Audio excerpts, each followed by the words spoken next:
ओम सभी को सादर नमस्ते। कुछ लोगों के बीच बातचीत होती है और मेरे साथ भी ऐसा कई बार हुआ है। आप किसी से भी कुछ भी कहो ऐसा कि त्याग करो, तपस्या करो और घर गृहस्थी से थोड़े दूर रहो, थोड़ा विद्या अध्ययन करो, बाद में अच्छा लगे तो गृहस्थी बसाओ, नहीं तो नहीं बसाओ, ऐसे लेकर के जो भी बातचीत होती है तो लोगों को आप जितना समझाओ तो उससे और आगे का समझते हैं। वो सीधे जा कर के कहते हैं अरे घर गृहस्थी से दूर रहो, जंगल में जाओ, तपस्या करो, मतलब विवाह मत करो। तो ऐसे विवाह नहीं करेंगे, सब लोग बाबा सन्यासी हो जाएंगे तो ये संसार कैसे चलेगा? ऐसे तो संसार ही समाप्त हो जाएगा। तो सबसे पहली बात, काश ये संसार समाप्त तो हो जाए, क्योंकि दुखमेव सर्वम विवेकिना, विवेकी के लिए तो इस संसार में दुख ही दुख है और दुख का दूसरा नाम संसार है। तो खैर ये प्रकृति तो नित्य है, तो संसार तो समाप्त होने वाला नहीं है, ये सत्य है, किंतु काश समाप्त होता भी हो तो हो जाए, क्या फर्क पड़ता है। लेकिन इन लोगों को संसार की चिंता कब से होने लगी, ये बात बड़ी विचित्र है कि ऐसे सब बाबा हो गए तो फिर तो ये दुनिया कैसे चलेगी। अब सोचो, संसार की इतनी परवाह इन लोगों को। संसार में छोटी छोटी बच्चियों के साथ बलात्कार होते हैं, उनकी इनको कोई चिंता नहीं है। संसार में भ्रष्ट लोग रह रहे हैं और समाज को भ्रष्ट कर रहे हैं, उसकी इनको कोई चिंता नहीं है। संसार में प्रदूषण बहुत फैल रहा है, जल को दूषित कर दिया है, वायु को दूषित कर दिया है, उसकी इनको कोई चिंता नहीं है। संसार में करोड़ों जीवों की हत्याएं होती है, उसकी इनको कोई चिंता नहीं है।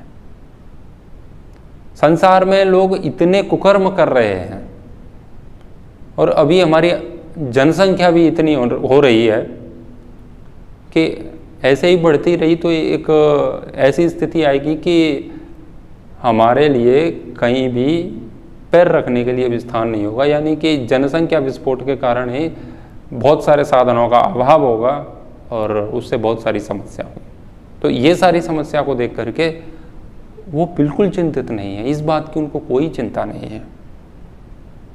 भारत देश में मंदिर तोड़े जा रहे हैं मुसलमानों के द्वारा, वामपंथी अपना वामपंथ फैला रहे हैं, इसकी इनको कोई चिंता नहीं है कि इनसे कैसे निपटा जाए, क्या किया जाए। अपने शरीर के अंदर ऐसी वस्तुएं डाल रहे हैं, नशा कर रहे हैं, जिससे अपने शरीर को ही नष्ट करने पर तुले हुए हैं और उसकी इनको कोई चिंता नहीं है। अपने शरीर की, संसार की चिंता है। ये संसार कैसे चलेगा? तो सुनने में अच्छा लगता है कि ये लोग प्रकृति के संचालन में सहयोगी बन रहे हैं विवाह करके। वो विवाह करने के लिए वो तर्क उठा करके लेके आते कि ऐसे संसार कैसे चलेगा। तो भैया, जो संसार चलाने वाला है वो अपना संसार चला लेगा जैसे भी करके, वो तुम्हें चिंता करने की आवश्यकता नहीं है। वैराग्य, ज्ञान, संन्यास की बातें लोगों तक पहुंचाई जा रही हैं, उनमें से भी असली और फर्जी सब सन्यासी बाबा सबको मिला करके कितने हैं? तो सबको बोल भी दिया जाए कि भैया सब हो जाओ सन्यासी, तब भी कितने होने वाले हैं? वही होंगे जिनको होना है। तो सब तो सन्यासी हो ही नहीं सकते। सन्यासी नहीं, सब तो कुछ भी नहीं हो सकते। कोई भी एक चीज लेकर के, ना सब गृहस्थी हो सकते हैं, ना सब सन्यासी हो सकते हैं। कोई भी एक चीज आप ले लीजिए, सब एक जैसे नहीं हो सकते, चाहे कितना ही बोला जाए लोगों को। तो ऐसा तो संभव ही नहीं है। तो वो क्यों बोलते हैं ऐसा कि ऐसे कैसे संसार चलेगा? क्योंकि वो अपने आप को त्याग और तपस्या से बचाना चाहते हैं। उनको संसार की चिंता नहीं है, उनको अपने भोग की जो वस्तु हैं उनके छूटने की चिंता है। तो वो संसार की चिंता करके उसको ढाल बना करके अपने आप को उस परिश्रम से बचाना चाहते हैं, उस स्थिति में ले जाने से बचाना चाहते हैं। बस इतनी सी बात है। तो लोग अपने बचाव का कारण खोजते हैं ऐसे ऐसे कुतर्कों से। आप उनको धर्म की बात बताओ, आप सन्यासी की बात बताओ, तो बस वो सबसे पहले यही सन्यासी, हाँ सन्यास ले लो, हो जाओ बाबा ऐसे ऐसे। एक आशाराम है, एक राम रहीम है, ऐसे करके वो 2-4 आपको उदाहरण दे देंगे। तो इनको सन्यासी और विद्वानों के नाम पर, बाबाओं के नाम पर आशाराम, राम रहीम याद आते हैं। लेकिन एक बात गौर करने की है कि वो धर्म के नाम पर जो व्यक्ति अपना प्रचार कर रहे थे, उनमें से 1-2 व्यक्ति गलत निकल गए, 2 नहीं, आप 100,000 मान लीजिए, 10,000 जितने भी पकड़े जाते हैं या जो नहीं पकड़े गए वो भी गलत हैं। उनमें से भी कितने गलत हैं? प्रतिशत भी नहीं बनेगा ढंग से, जो इस स्तर के गलत उनको प्रस्तुत किया जा रहा है उस ढंग से। तो बॉलीवुड में लोग चरस पीते मिलते हैं। अभी वो शाहरुख खान का लड़का पकड़ा गया है, इससे पहले पिछले साल भी बहुत बवाल हुआ था। तो बॉलीवुड में इतना नशा है, तो क्या तुमने बॉलीवुड की फिल्में देखना बंद कर दिया है? नहीं किया। क्रिकेट में कई बार फिक्सिंग सामने आती है, जुआ खेल रहे हैं ये लोग, ये हम सबको पता है। और ऐसे ऐसे लोग जिनके प्रति हम बहुत श्रद्धा रखते हैं और उनको प्रेरणा मानते हैं, वो मैच फिक्सिंग में पकड़े जाते हैं। उसके बाद भी हमने कभी मैच देखना बंद किया, क्रिकेट देखना बंद किया? नहीं किया है। कई बार कोल्ड ड्रिंक में और जो नशे की कुछ पुड़िया आती हैं, गुटखा है, उनमें छिपकली, किसी में हड्डी, किसी में, और वो टॉयलेट क्लीनर के भी कई सारे रिपोर्ट्स आपके सामने हैं। तो बहुत सारी ऐसी चीज़ें हैं जो आपके खाने योग्य नहीं है, तो उसके बाद में आपने वो खाना बंद कर दिया है? नहीं किया है।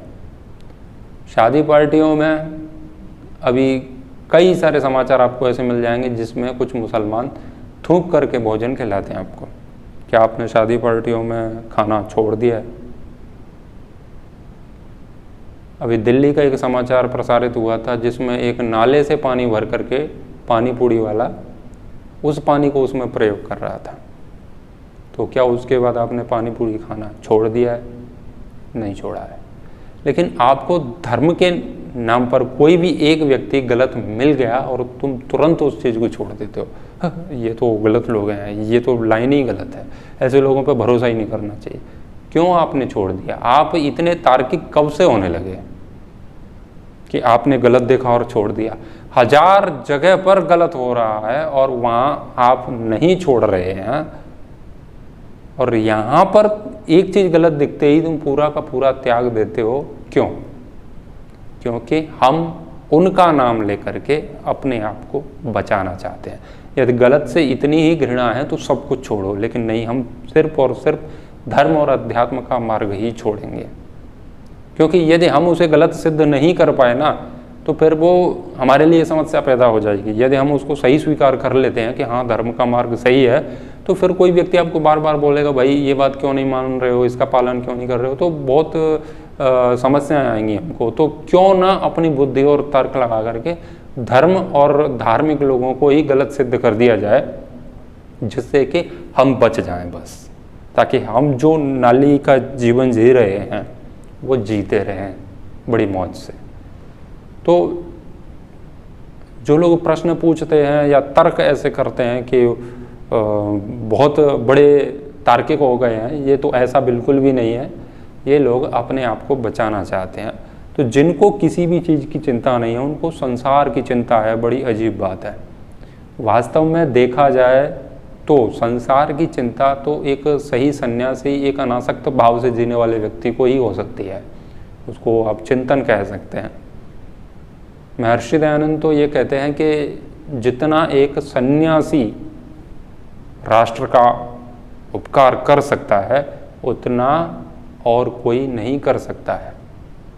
वो संसार के लिए ही जीते हैं। वो पूरे विश्व में कहाँ कहाँ क्या क्या गलत, क्या क्या सही हो रहा है, वो सबकी विवेचना करते हैं और उस पर कार्य करते हैं। लेकिन हम लोग अपना ब्रेड पकौड़ा खा करके अपनी रजाई में सोते हैं और सो करके फिर कहते हैं ऐसे कैसे संसार चलेगा। संसार की चिंता आप लोगों को बिल्कुल भी नहीं है। तो कोई भी ऐसा तर्क देता है तो ऐसा मत समझिएगा कि वो तर्क दे रहा है, वास्तव में वो अपने आप को इससे बचाने का प्रयास कर रहा है।